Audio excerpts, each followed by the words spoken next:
શાંતાબેન સવાર સાંજ મંદિરે જઈને મંદિરમાં સાફ સફાઈના કામમાં મદદ કરતા અને ભગવાનના ભજન કીર્તન કરતા. નાનપણથી જ ધર્મ પ્રત્યે તેઓને ખૂબ જ શ્રદ્ધા હતી. તેમણે સંતાનમાં એકનો એક દીકરો હતો. એક દિવસ તેના દીકરાનો અકસ્માત થતાં તે મંદિરેથી ભગવાનને પ્રાર્થના કરી અને હોસ્પિટલે પહોંચ્યા. તેના પડોશમાં રહેતા હંસાબેન પણ ખબર સાંભળી હોસ્પિટલે આવ્યા. ત્યારે તેમણે શાંતાબેનને કહ્યું કે તમારા ભગવાન તો કેવા છે. તમે રાત અને દિવસ તેની સેવા કરો છો, તેમ છતાં તમારો દીકરાનો અકસ્માત થયો.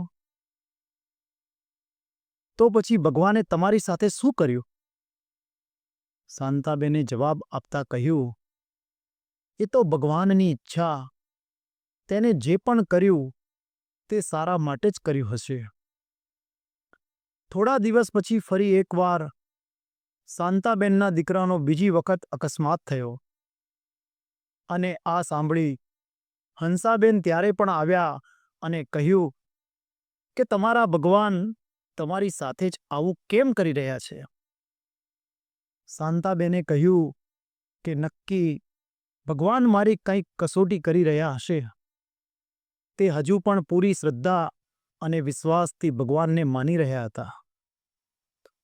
એક દિવસ હંસાબેન એ શાંતાબેન પાસે આવ્યા અને કહ્યું કે તમારા દીકરાની કુંડળી લઈને મારી સાથે ચાલો. ગામમાં એક ખૂબ જ પ્રખર જ્યોતિષ આવ્યા છે અને અમારા સંબંધી છે. આપણે તેમની પાસે તમારા દીકરાની કુંડળી દેખાડીને જાણીએ કે તેના જીવનમાં આટલી બધી હેરાનગતિ કેમ આવે છે અને આટલા બધા અકસ્માત કેમ થાય છે. બંને જણા જ્યોતિષ પાસે ગયા અને જ્યોતિષને કુંડળી જોવા માટે આપી અને કહ્યું કે આ દીકરાને વારંવાર અકસ્માત થાય છે. તમે કંઈક ઉપાય બતાવો. જ્યોતિષે કુંડળી જોઈને ગણિત માંડવામાં લાગ્યા અને થોડી વાર પછી બોલ્યા કે આ છોકરાનું જીવન તો પૂરું થઈ ગયું હોય અને તમે કહો છો કે તેને અકસ્માત થાય છે.